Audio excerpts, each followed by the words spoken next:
Welcome back to Live Now from Fox. I'm Stephanie Quinu. We continue to follow all of the latest headlines, including one from Israel, as I wanted to share this social media post that the Israel Defense Forces shared just moments ago, saying IDF representatives informed the family of Staff Sergeant Itay Chen that he has been returned for burial.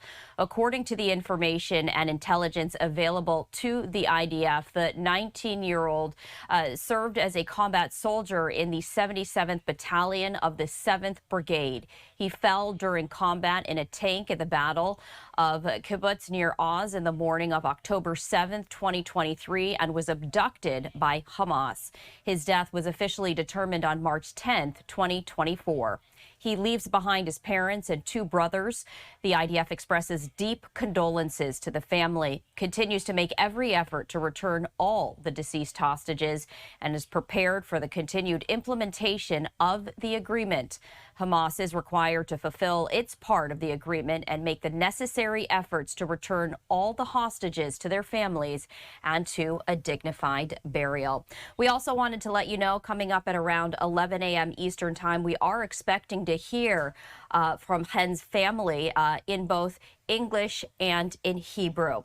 Meanwhile, I did want to take you out to this live look right here. This takes us out to Gaza. This is outside one of their hospitals, as officials at Gaza's largest functioning hospital said that the bodies of 15 more Palestinians were returned from Israel as exchanges outlined in last month's ceasefire went ahead despite allegations of violations.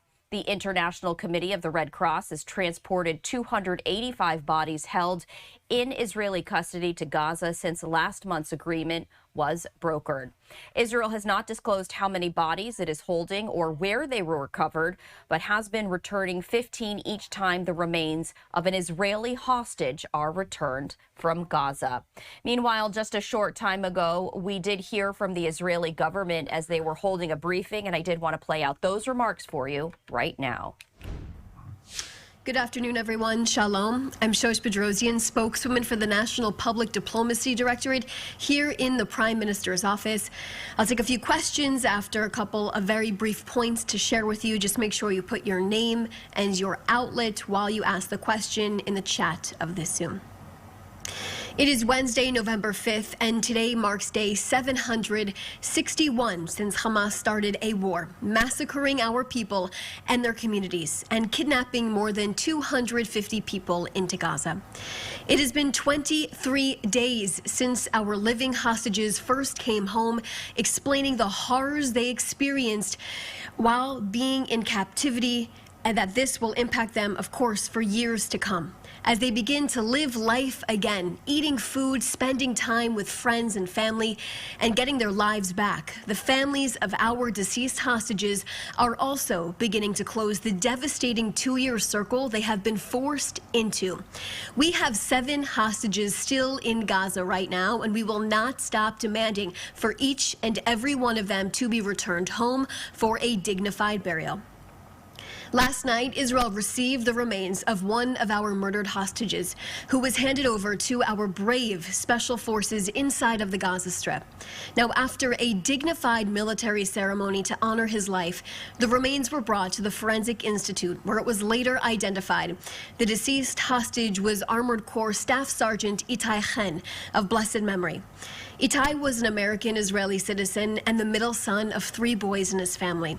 He grew up in Netanya and was described as someone who was always cheerful and always full of jokes. When he enlisted into the IDF, he joined as an Armored Corps fighter in Battalion 77.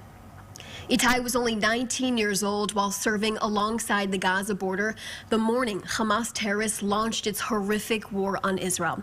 Itay went out to fight with his tank crew that morning, where they fought against dozens of terrorists who stormed the border near Kibbutz near Oz. Itay was murdered in battle and kidnapped alongside 2 other crew members that horrific day. Another crew member was also murdered but not taken captive. Released living hostage Matan Angrest is the only surviving soldier from the tank crew. After more than 2 years since October 7th, today marks the first day the entire tank crew from the 77th Battalion in the 7th Armored Brigade is now returned back to Israel, living and deceased. Now, over the course of the last 2 years, I spoke with Itay's father, Ruby, on several occasions, who described the last 2 years as inconceivable, that one morning you wake up and your child disappears on you. He pleaded to the world to not think of his son as just a headline, but as a person with a story, a life, a family, and a future that was ripped away from him.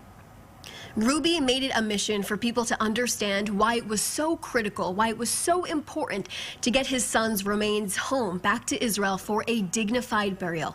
He told me once, quote, "The Jewish tradition, what we say, is that the soul is something that evolves over and over again, and the body, the vessel that keeps the soul. And in order for the soul to move on, it needs to rest in peace."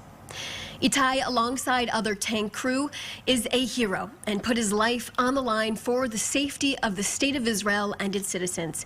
Prime Minister Netanyahu spoke overnight with Itay's family, who expressed his condolences on behalf of him and the entire nation of Israel, embracing each member of his family.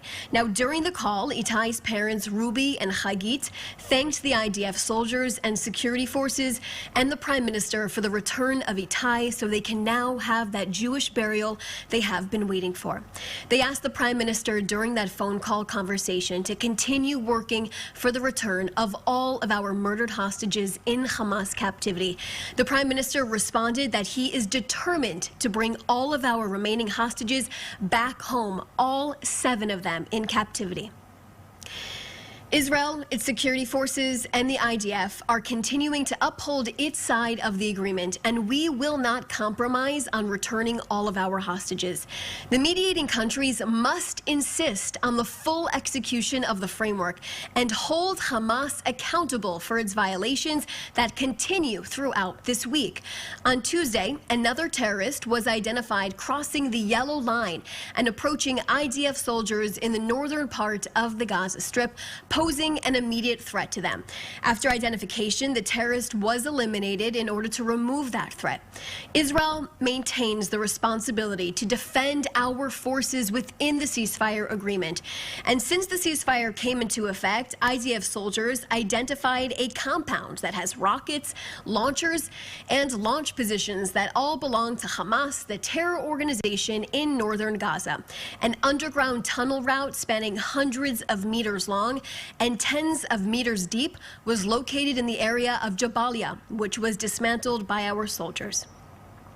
Now, on the issue of aid, Israel continues to facilitate the entry of hundreds of trucks of aid entering the Gaza Strip on a daily basis as we continue to uphold our side of the ceasefire agreement. Israel is upholding the agreement to the letter. Unfortunately, the United Nations are incorrectly stating that there is not enough aid going into Gaza. Just a quarter of the aid currently entering Gaza is from the United Nations.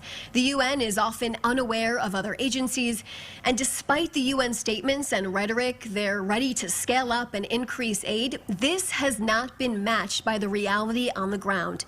The UN has not scaled up its operation. Meanwhile, trucks continue to flow in and out of the Kerem Shalom crossing on a daily basis. For journalists who are hearing from the United Nations and other agencies that not enough aid is getting into Gaza, we ask that you question the rhetoric that, quote, Israel is stopping aid. This rhetoric is designed to raise more funds, but does not match the reality on the ground, which is that Israel is upholding their side of the agreement. I'll take a few questions now.